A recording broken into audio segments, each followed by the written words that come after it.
Hello. It seems like it's been a minute since we've had the chance to chat, but I think that might just be because there is so much going on right now in the Portland startup community. But before we get to that, I have a very, very important shout out. Happy birthday, Oregon.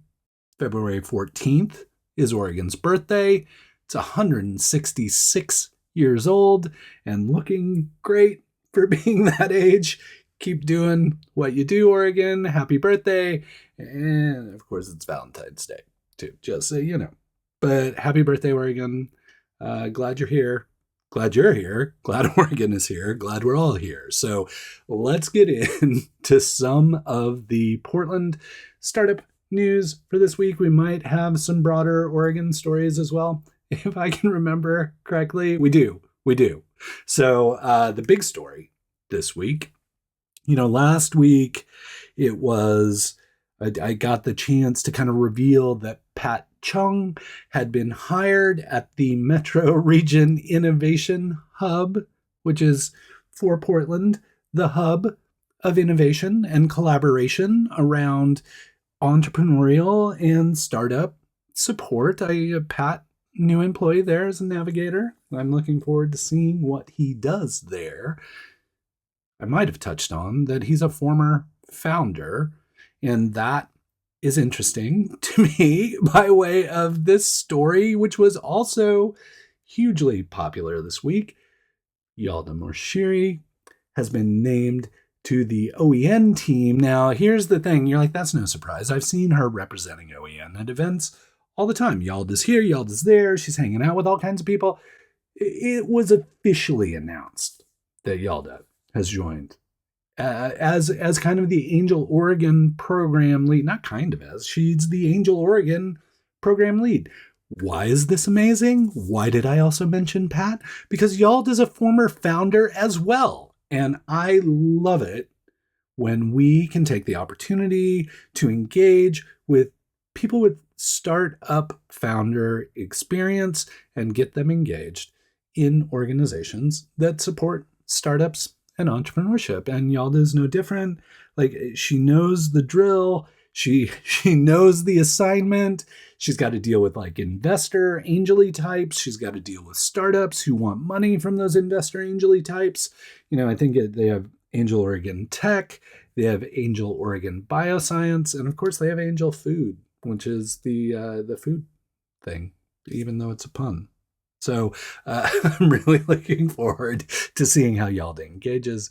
She's a Pi alum, so soft place in my heart for Yalda, obviously. But also, I would just like to say that she has been doing a phenomenal job of like showing up to like every single thing and being present and like celebrating what's happening in the community. So even in this early going, I can tell she's going to have a huge impact on the community in this role. And congratulations to not only Yalda, but OEN on making an excellent hire. It's Valentine's Day. You don't have to love me as much as I love you. But what you could do is maybe leave a like. Just leave a like. Just like it, and we'll call it good. Not looking for anything more. Just leave a like. Thank you. All right, that was the big news this week. The big event this week was the Startup Founders. Where are they now?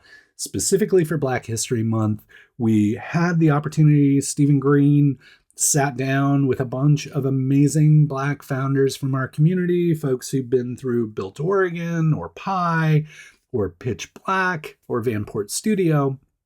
It really like not only did the typical like pitch your startup kind of stuff. Like, it wasn't that vibe. It was like, what are you going through? Like, why are you building a startup here? Like, last time we talked to you, like Paula Hayes, I think is a great example. Like, Paula's been part of the community for a significant amount of time and has had really valuable experiences, but she's often so busy building the business, doing the business, creating new products that we don't get to hear as much from her as we would like. And so we had this opportunity to bring Paula to stage, talk about where she's been since folks may have seen her the last time, talk about some of her experiences in retail.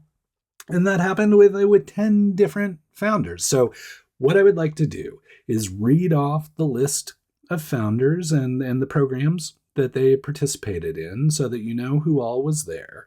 And then I will link up the video because we were able to live stream it thanks to Juan Barraza and our Latino founders friends. They have live stream equipment. They came in, they did a fantastic job, amazing, like just really high quality capture of the event, and we that's available on YouTube. So I'll link that up. The other benefit is we also can like provide direct links to specific speakers. So if I mention somebody where you're like, oh, I'd really like to hear from them, I haven't heard from them in a while, you'll be able to click right in, watch their thing, it'll all be good. So let's go through the founders who we got the chance to hear from at the Startup Founders. Where are they now? Herbert Beauclair from Pitch Black, Ola Elkanah from Built Oregon and Pitch Black, Paige Hendricks Buckner, Pitch Black, Precious Hannah King, Built Oregon and Pitch Black, Paula Hayes, Built Oregon and Pitch Black, Alicia Kirkland from Pi, Listea Malloy, who went through Pi and Pitch Black, Demola Omatosho, who went through Pi and Pitch Black, Jeremy Roberts, who went through Pi, Pitch Black, and Vanport Studio is coming up. They're doing some work with him. Ian Williams, of course, went through Built Oregon and Pitch Black. Bonus, though, like at the end, like everybody thinks it's over.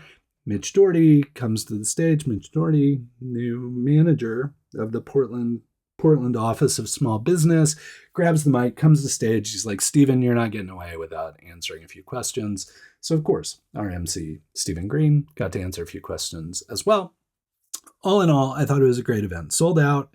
125 people maybe showed up, and really good energy in the room. Like, thanks so much to Instrument for letting us host it there, because one of the things I love about the instrument space is you can cram a lot of people into a very small space. And so from a speaker perspective, it feels very intimate and very close, as well as from a attendee perspective. You feel like you're in the room with the speaker, and I think it's just a really nice vibe. And so it was really nice of Instrument to let us use that location and get the opportunity to chat with all these folks. And again, thank you so much to Stephen Green for being willing to interview folks. Thanks to Juan Barraza for helping with the live stream. And I don't know if we're going to I don't know how we're going to release them, but Miguel Higgins Moy was jumping all around, taking great shots of not only the speakers, but also some other editorial shots as well, and a lot of really good video footage too. So we'll probably chop that up in really interesting ways. So anyway, if you missed the event, I'm sorry you weren't there. If it was sold out and you weren't able to make it in, sorry. Hope the live stream helped. Hope you got to tune in and participate in that way. And all by way of reminding you, the March event will be here before you know it. Very similar format, but this will be focused on women founders, since March is Women's History Month, and will be hosted by Cami Chaos, who's a community organizer and a Pi mentor and all kinds of other things, and also happens to have a birthday in March on International Women's Day. So it seemed like a really good person to host that event. That will happen March 11th. Who's going to be on stage? I don't know. You have to RSVP and find out. What if it winds up selling out again? Which it might. Like the January event sold out, February event sold out. Maybe we make it a trifecta and the March event sells out. But we've already confirmed we'll be able to live stream it. So while we would love to have you there in person, we would also, if you can't make it in person or it sells out, we would love to have you tune in to the live stream. I will link up both the RSVP for the event if you want to attend in person, but also link up to the live stream so that you can kind of click the notify button and you will get alerted when we start the live stream. But it will start March 11th around 5:30. Probably talk to about 10-ish founders who've been through a variety of programs. Again, Built Oregon, Pi, Pitch Black, Pitch Latino founders, Vanport Studio, wide variety of people. So I hope you can either attend or tune in. I'm really looking forward to this one. I look forward to every event, but they're getting it's a little bit like we did the big event. And if you want the big event, the big networky event, that's happening again, April 8th. We'll get you a big networky event with no programming. You just chat with people and hang out and meet people from the community. But we also want to do some of these more intimate events. Get the community together around a particular topic or a theme. And so we have a lot planned. We've pretty much got the whole calendar filled for the year. Always happening on the second Tuesday of any given month. But we've also started talking about we can't just do the second Tuesday in the evening. And some people, maybe they want to get together in the morning or lunchtime or something else. So don't worry. We're thinking through programming some other interesting events at different times. This is just the beginning of the new Pi experiment. And so we're going to try some things. Some things are going to work. Some things are going to fail. We got to try it. We got to put it out there, see if it works, get feedback, iterate. That's what we do with experiments at Pi. So I hope you will join us at an event in the near future. Again, would love to have you at the March event. If that's not workable, then please plan on the April 8th event, because that's going to be another big shindig of some sort that we will figure out. But here's the other ask. Oh, this is what March 11th, women's event. On the April 8th event, it would be amazing to have folks from out of town to engage with all of these Portland people. So the first one, 400 people from the Portland startup community showed up, got to hang out with one another, meet other Portland people. What would be amazing for this one is if people from Seattle or the Bay Area or back east or what have you wound up in Portland on April 8th. So we can not only get Portland people connected, but we could get Portland connected to other areas in important ways. So if you're outside of Portland and watching this, I don't know why you would be, but thank you. Thank you for watching this, even if you're outside of Portland or Oregon, and maybe come hang out. I would love to meet you. If you are from outside the area and you still find it, compelling to listen to the news that's happening here, perhaps even worse, listening to the news that's happening here delivered by me, I would love to see you at the event. I would love to say thank you, maybe purchase you a beverage of your choice, just to thank you for tuning in and to get you introduced and connected with a bunch of the amazing founders and startups here in the Portland community. Okay, this one, let me give you a little weird context. My chosen form of expression is written. I like writing things. I'm not terribly good at speaking.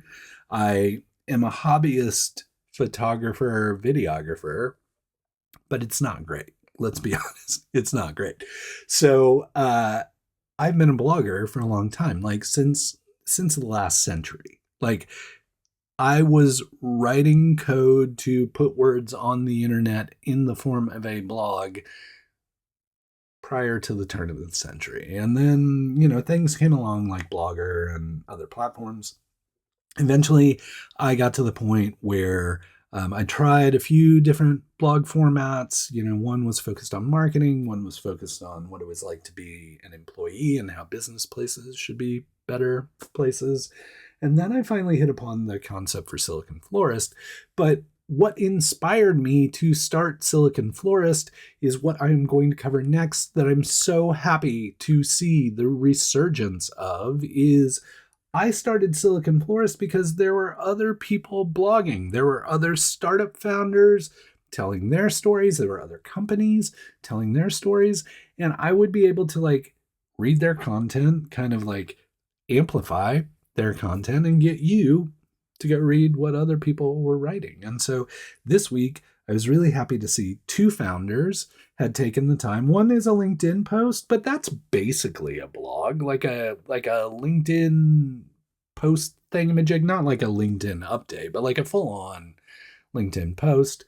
Another one was a more traditional blog post, which I always love. The blog posts, they're great.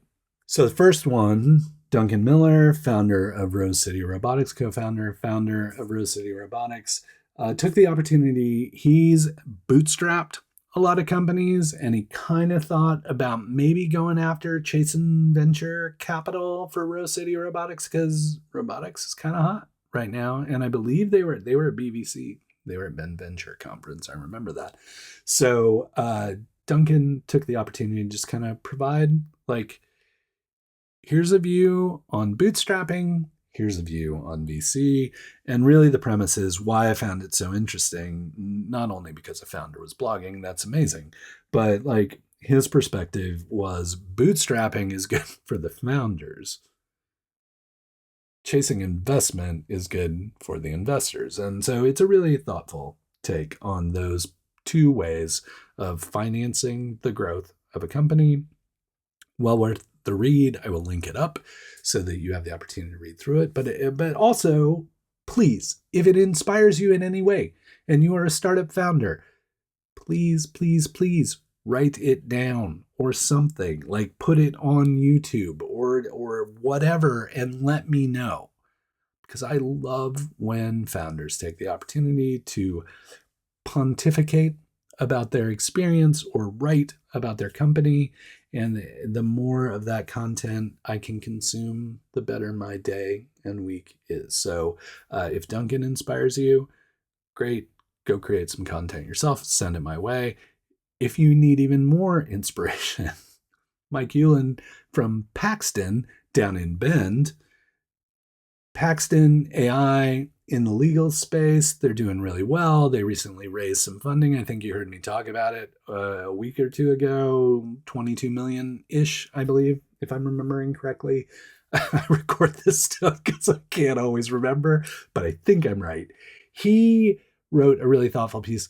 So Mike has spent time in the Bay Area and is up here in Oregon in Bend now, and wrote a really thoughtful piece on just kind of like the pros and cons. Like, you know, there are good things about building a startup here in Oregon. There are challenging things about building a startup here in Oregon. And that's what I want you to know, especially if you're a startup founder. So it was really nice to get Mike's perspective on his experience with the Oregon startup community and his experience in Bend and spending time in Portland. So again, really good read, but also just really happy to see founders taking the opportunity to compose these kind of pieces, because it really it has multiple benefits. It helps the founders really think through something when they're writing about it, and it really helps other people in the community gain a deeper understanding of the dynamics of what's happening here from a founder perspective. So thank you to both Duncan and Mike for writing those up. I hope they inspire thousands of other founders to share their journeys and insights and write or YouTube or blog or podcast or whatever they want to do. Instagram, story, reel, I don't care. I just want to hear from founders. I want to hear their perspectives, and I want to share those more broadly with folks who may tune in here or may not. I don't know, but I want to amplify what you're talking about, because I think your insights are important and critical and formative to the next generation of people who will be starting companies. I read Hey Portland from CityCast Portland every day. I listen to their podcast on a regular basis, but this one seemed particularly fitting to mention here, and of course I'll link it up. But the CityCast Portland podcast had an episode where they covered a bunch of products that have been created here in Oregon that people may or may not realize are Oregon products. Me, personally, Viewmaster is one of my favorites. I love that it was created in Portland, because I had this Bakelite Viewmaster when I was a kid, and I loved it. And when I learned that Portland was the birthplace of Viewmaster, that was just kind of special. So like, it's always nice to find these brands or these products that you didn't realize were Oregon based or founded in Oregon, and then suddenly you now have this trivial knowledge about the amazing things that have been created here. So while I love Viewmaster, there are other things like Big League Chew, or like a vegetarian turkey, or the company that really, truly invented the swimsuit. Used to have a big statue out in Civic Stadium before it became PGE Park and all those kind of things, Providence Park and all that kind of stuff. Used to be a big old statue dedicated to this swimwear company out there.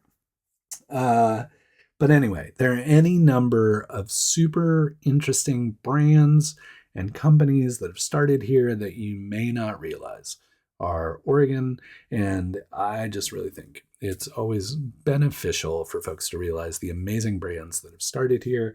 Again, as Mitch Doherty, the manager of Portland's Office of Small Business, always likes to say, Oregon is the Silicon Valley of consumer products. And this episode of CityCast Portland really demonstrates that with some of the amazing products that have been built here, have been created here. And they didn't even get into Tillamook or any of that, or Deschutes or Dakine or like Harry and David. They didn't even get into any of that stuff. They got into a bunch of other ones. Oh, they did touch on Jacobson Salt. I said Big League Chew. There are a few others in there. I don't want to spoil any surprises, so go ahead and tune into that.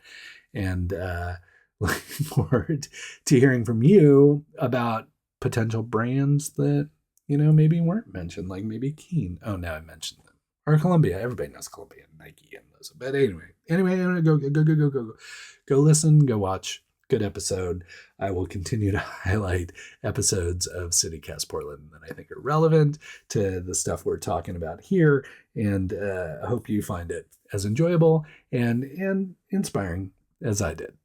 If you're watching this on Valentine's Day, there's a lot of snow out there. The roads are slick. If you're watching it in the future, you can remember back to Valentine's Day when it was snowing and the roads were slick. But please be careful out there if you have to travel. Please stay home if you don't. And until we get the chance to chat again, please keep up the good work.